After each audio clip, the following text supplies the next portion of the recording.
For the 8th day in a row, today gas prices set a record high. $4.87 is the national average. In California, Nevada, Hawaii, Oregon, Washington, Illinois, Alaska, Arizona, Washington, D.C., Michigan, Indiana, you pay over $5 a gallon. And if you think this is bad, buckle up, because summer is just starting. Now, a solution to the baby formula crisis is still weeks away, at least 2 weeks till formula from the restarted plant finally gets to consumers. Those two things, baby formula and gas prices, disproportionately affect Mr. Biden's core base, middle class, lower middle class, and female voters.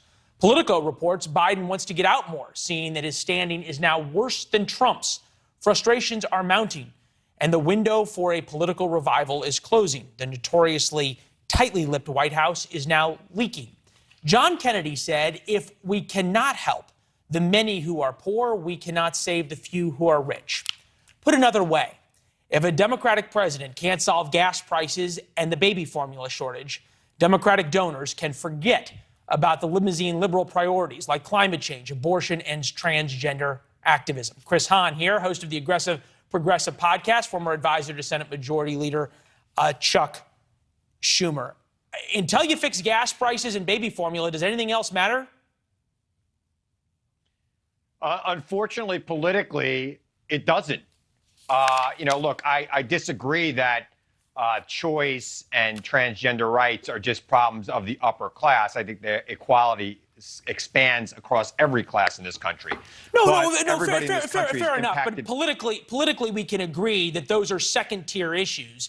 And if you've got major inflation going on, you're just not going to be able to deal with them. For nothing else, you don't have the political capital to deal with them.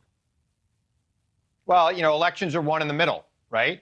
And the people in the middle vote on their feelings and they vote on the economy. I mean, it's the economy, stupid, is the most brilliant political statement ever. It's always the case in every election, unless the economy is booming so well that people can think about other things. And unfortunately, we're not in that situation right now. While people are employed and wages are up, inflation and gas prices are affecting every single American. And it's not Joe Biden's fault, but it is Joe Biden's problem.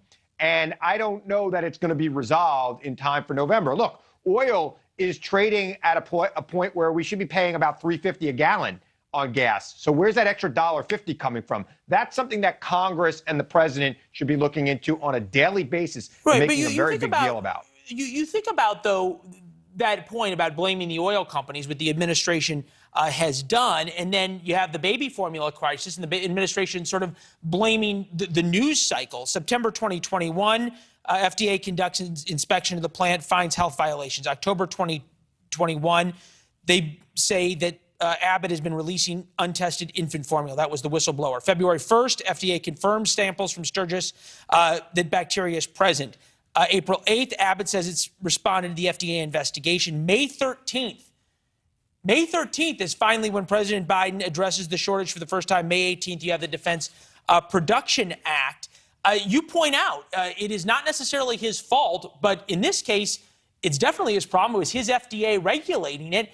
And I'm wondering why we haven't seen any heads roll from the Biden administration on any of these issues. Why is Gina Raimondo still there? Why not Pete Buttigieg? Why not the head of the FDA? At least to try to do something.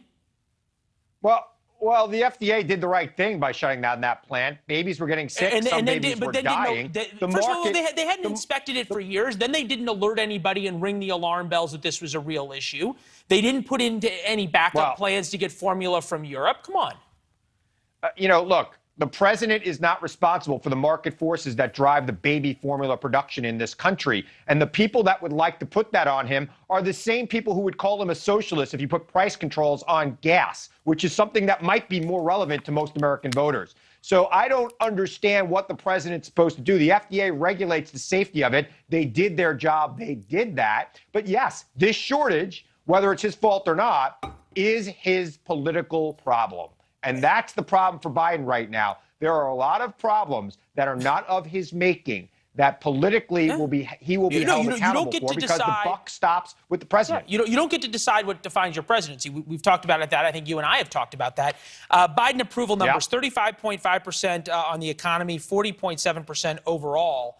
I'm thinking about how you get a win, how you do something. Obviously, nothing on gas prices worked. We've got multiple releases from the Strategic Petroleum Reserve. Then you've got the ethanol idea. Then you've got Putin's price hike. Now you've got trying to talk to OPEC and get more oil. You pointed out this idea of some kind of price controls. Price controls mean shortages. It's just by definition the way market forces work. What's worse for a president, high prices or lines at the fuel pump for cheap gas?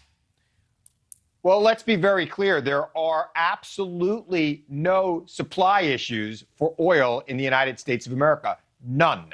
This is all market speculation driving up the price. And like I said, the price of gas is trending as if oil was going for about $300 a barrel. It is nowhere near that, yet that's the cost of gas. Even when states roll back their gasoline taxes, the oil companies just eat that up as more profit. So maybe Congress, I don't want them to put a control on it, but they need to stop the gouging that is clearly going on with the gas industry. And the president needs to be very vocal on that. But that said, people are still going to go to the pump and they're going to pay for their gas. And I don't think that's going to change anything between now and November. And that's a huge problem for the president. And he does need to get a win. But I don't know that the win's going to come that way. He's got a lot of wins policy-wise in this administration. He's done a lot of great things.